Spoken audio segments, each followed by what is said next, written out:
Kenapa iblis iblis yang telah menggoda Hawa itu kenapa tidak memakan buah pohon kehidupan itu? Saudara, ini adalah satu pertanyaan yang datang kepada saya. Saya Uncle Mandil, saya adalah orang yang percaya kepada Tuhan Yesus Kristus dan saya terus membangun hidup saya di atas kebenaran, yaitu Yesus Kristus firman Tuhan.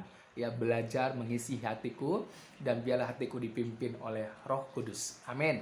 Saudara, hari ini saya akan menjawab apa yang ditanyakan kepada saya. Kenapa iblis tidak memakan buah pohon kehidupan itu? Kan bisa dia hidup selama-lamanya.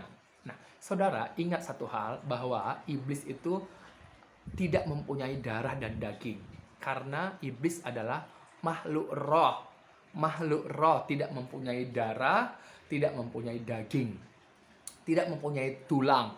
Seperti yang dikatakan oleh Yesus bahwa hantu itu nggak mempunyai tulang, ya, nggak mempunyai daging. Karena yang mempunyai daging, yang mempunyai darah, yang mempunyai tulang itu adalah manusia, ya. Kalau makhluk roh itu nggak mempunyai, saudara, tidak mempunyai. Jadi makhluk roh ataupun di sini salah satunya adalah malaikat yang telah tercemar, yaitu iblis tadi. Dia makanannya bukan materi yang bisa dipegang, bukan, ya, bukan. Jadi iblis itu tidak membutuhkan makanan seperti yang dimakan oleh manusia. Jadi buah pohon kehidupan itu diperuntukkan kepada manusia, bukan kepada makhluk roh atau iblis, ya, atau satan, itu bukan. Jadi tidak bisa, saudara, tidak bisa. Jadi ketika mereka berbuat dosa, ketika mereka telah berdosa, ya mereka kekal dalam dosanya, ya, karena mereka makhluk roh, makanya mereka tidak ada pengampunan, karena mereka kekal dalam dosanya. Kekal dalam dosanya. Beda dengan kita manusia. Manusia ini kan punya tubuh, punya darah, ya, punya daging ini, punya tulang. Jadi kita bukan makhluk kekal gitu loh. Tapi kita hidup karena Tuhan yang mengembuskan napas hidup dalam diri kita. Ya. Jadi fisik kita ini bisa bergerak itu karena Tuhan yang mengembuskan napas hidup. Itulah yang membuat kita hidup, menjadi makhluk yang hidup. Jadi karena kita mempunyai tubuh, kita mempunyai darah, kita mempunyai daging ini, tulang ini, ya jadi kita membutuhkan yang namanya makanan yang bisa dimakan, ya, yang bersih.